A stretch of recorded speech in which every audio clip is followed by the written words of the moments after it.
What's going on, guys? This is Blee from Nerf Gun Attachments, and here today we're going to be doing another episode of Nerf Versus. Nerf Versus, where we pit blaster against blaster. On this episode, it's the brand new Nerf Desolator versus the good old-fashioned Stryfe. Nerf Versus. Let's go over the similarities of these two blasters. They are both semi-automatic flywheel blasters. They're both powered off of 4 AA batteries. They both use Nerf magazines. The layout, internal and external, is pretty similar because they're based on the same design.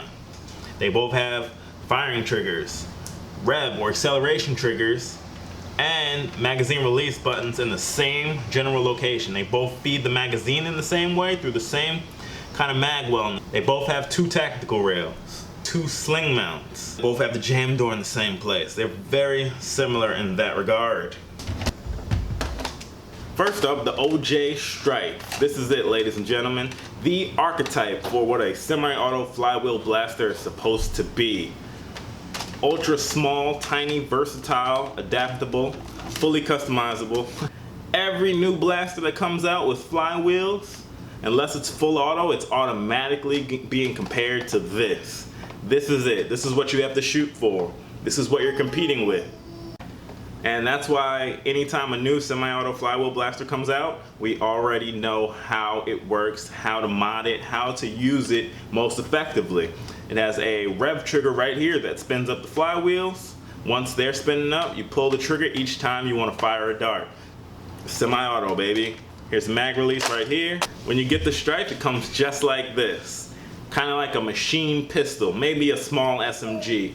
Comes with a 6-round mag and 6 elite darts. However, this thing is tactical as However, this thing is also almost a definition of tactical.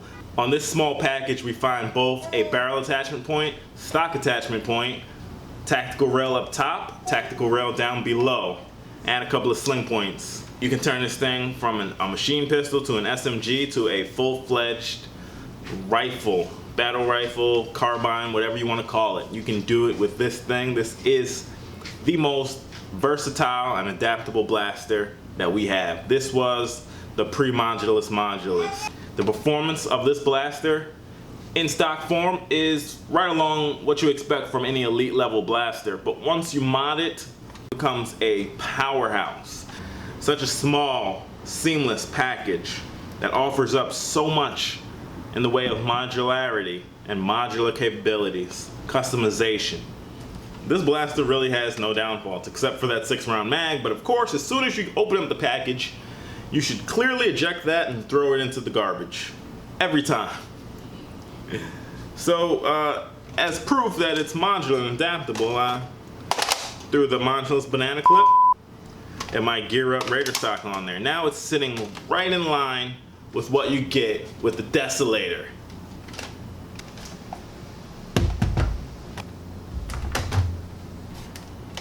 On to the Desolator. What this has that really stands out is a smooth, really cool look to it overall. The aesthetics of this blaster are ridiculous.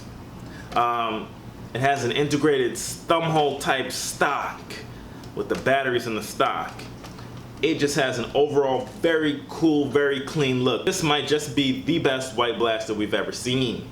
Large translucent paneling here where you can see the most important function of the internals. You can see the dart pusher pushing the dart and the next dart loading up from the also transparent magazine. That is cool, and it's not only for looks. You can see how many darts you have left right up to the top with this thing. You can peek in the window at any time, and that's extremely cool. Also comes with this stylized banana style magazine, which looks awesome. I love these things ever since the double dealer. It loses a lot of the tactical features of the Stryfe. It doesn't have a stock attachment point because it has a integrated stock, and also doesn't have a barrel attachment point for reasons. 2 tactical rails up top, bigger one here, tiny one here. it has this part. There's no tactical rail underneath like the Stryfe, so you can't attach foregrips or anything like this, but this is amazingly comfortable to hold right here. When you shoulder this thing and you hold it that way, it feels amazing. So what this has going for it besides good looks, it's super thin and almost completely symmetrical, save for the flywheel box. But look how thin that is. Look at that. Super sleek, super slim, just one really good looking package. And even though I feel the stock is a little short, it's very comfortable. This blaster has supreme aesthetics and ergonomics going for it. And on the inside, it's just basically another Stryfe reshell, so it has the same level of performance, although Nerf has learned over time that they don't have to place the same amount of resistance, the same amount of mechanical or electrical locks. So you do get a slightly smoother performance right out of the box with this. It's just like the Modulus. The Modulus ECS 10, I think, was the first notable example of that Nerf toning down on the locks. So you get that with this. If you're gonna mod them, it doesn't really matter either way, but if you're gonna be using them stock, you do get a slightly smoother performance. Speaking of performance though, pulling this trigger fast is gonna be slightly more annoying than on the Stryfe, because the Stryfe has a large grip and it goes right up to the top. You have a larger trigger pull, more comfortable grip with the Stryfe. So which is the winner? The Stryfe. This is the archetype of all semi-auto flywheel blasters. This is the semi-auto flywheel blaster. We know Nerf loves to reshell things, and nothing's been reshelled or revamped as much as the Stryfe. From the Nerf Cam, to the Demolisher, to the Modulus, to the Rebel Rapid Red, and now the Desolator. You cannot keep a good Stryfe down. This thing keeps coming and coming. It wins, it edges out the victory just because of its supreme versatility and adaptability for any mission or playstyle. You can customize this thing to your heart's content, and it is fully modular even before the Modulus itself. So this thing is fantastic. It's great. When you mod it, it becomes a powerhouse. Have you ever heard the term finger bang? You will if you pick up a Stryfe. This thing's amazing. You can throw a worker stock, raider stock, no stock, short barrel, long barrel, foregrip, anything. You can throw a red dot sight right here. This is the perfect location, like I said, for an optical attachment.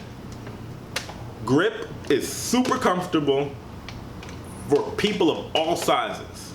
From children to full-fledged adults, you're gonna find supreme comfortability with this grip. So that's it, guys. The Stryfe wins for me, hands down. Now the Desolator is not a loser per se. It lost this battle against the Stryfe, but then again, what wouldn't lose this battle? The Desolator is actually a very good blaster and I like it a lot. It has the same level of performance and the same potential for modifications.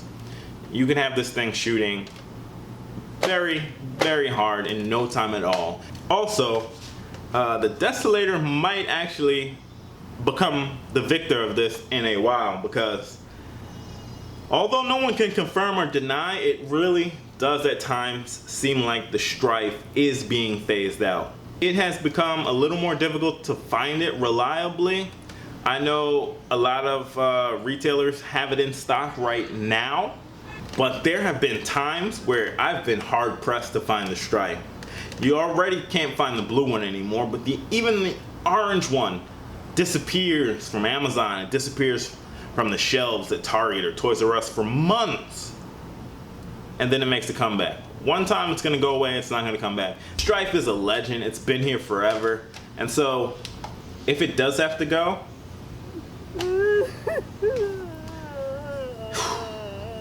that's gonna be a sad day, but the Stryfe will live on. That's all for this one, guys. Thanks so much for watching, and I hope you enjoyed the video.